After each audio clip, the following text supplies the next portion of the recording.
tā prieka sajūta, ko ikdienā tu dod cilvēkiem, humors. Tas tā galvenā lieta, ko es esmu paņēmis no tēva. Es paliku kā tēva brāļa apgādībā. No viņa es mācījos turēt vārdu. Un tā fundamentālākā lieta ir, ja reiz tu gribi, tad dari visu, lai tu to dabūtu. Mums vectēvs bija tāds, kas bija praktiski neizvedams.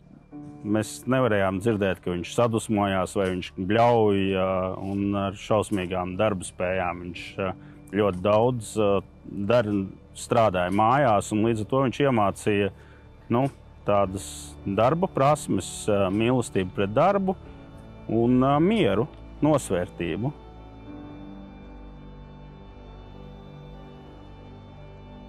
Pirmā doma, man vajag lielāku mašīnu. Atslēdzos. Vēl tā īsti nesapratne, kad es sēžu šeit, man rokās ir mana paša bērns, tāds, wow.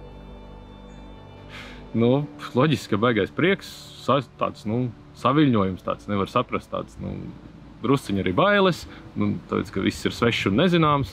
Tā grūtniecība pati pa sevi ir diezgan smags process.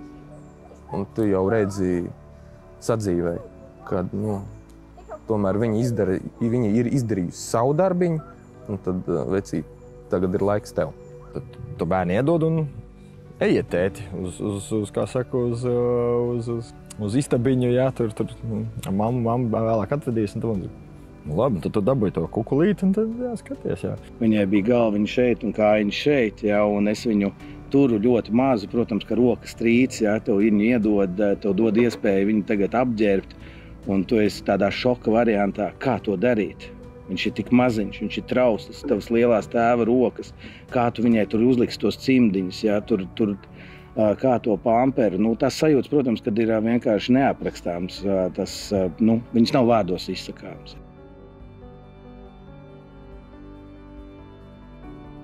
Mums ar sievu ir tāds dzīves uztver ģimenes modelis, kad, sauksim tā mūsu karaļvalsts, jā, ir karaliene, ir karalis un ir 2 prinči. Visu daram kopā, tāpēc, ka, nezinu, es pēc dabas pats ļoti bērnišķīgs esmu, un tas ļoti atvieglo to visu ikdienas sarunāšanos, spēlēšanos ar bērniem, jo, ja tu pats mīli muļķoties, tad tev ir ļoti viegli atrast līdzīgas kopīgas intereses ar bērnu. Viņi ir izlasījuši daudz grāmatas, bet tas formāts, kā kopīgi saka, izlasiet pa nodaļu un pēc tam man pastāstiet, ko iegūst. Viņa lasa, viņa atcerās, ko lasa, un viņa pēc tam stāsta. Viņa stāsta, ko viņi ir izlasījuši, un būvē to stāstu un rekonstruē viņu. Bieži vien spēlējam, jā, cik sanāk mūsdienās, bet ar bērniem spēlējam spēles. Sevi apkrāsot, ķēmoties, sākstīties, lēkāt ar spilveniem, daudzīties. Visu, ko it kā nedrīkst, šad tad mājās aizliedz, bet tāpatām dara.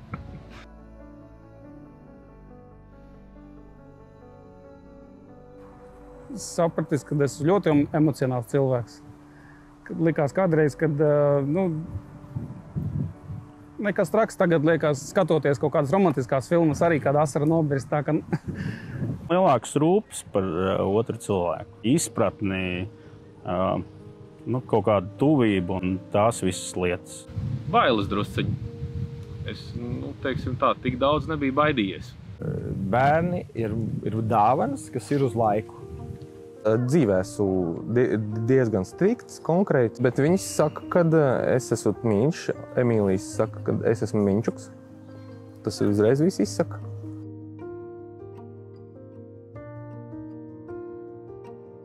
Man liekas, katra diena ir kā gandarījums. Lielākais gandarījums ir atnākot mājās, ka tev sākot no mazākā līdz lielākajam apķer tevi satiek. Jā. Droši vien 9. klases izlaidums. Dēls ar izcilību pabeidza. Bērns pienā. Pasaka, tēti, es tev mīlu. Kā tu tā izdomāji? Nē, es izdomāju. Vakarā ienāk klēpī vienkārši pasaka kaut ko foršu. Baigi patīkam, tādu siltumu pārņem, tad saprot, ka jā. Tas ir to vērts. Ka viņi ikdienā ir forši džeki.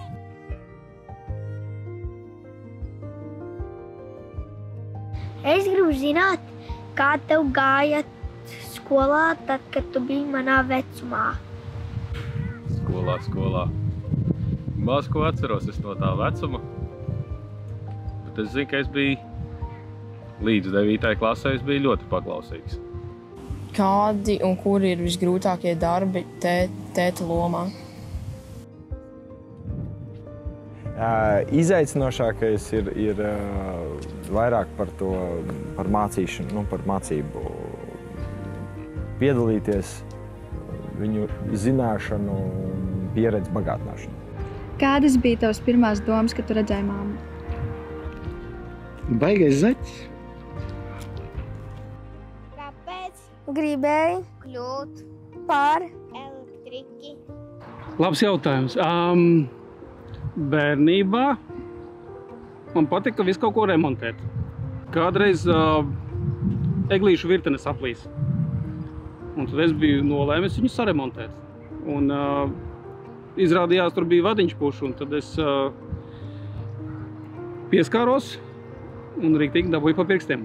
Un man liekas, tas bija tas tāds dzirkstelīte, kas lika man, jābūt par elektriķi. Kāds ir tavs mīļākais sapnis? Es gribētu foršu lauku viensētiņu. Dziļi mežā.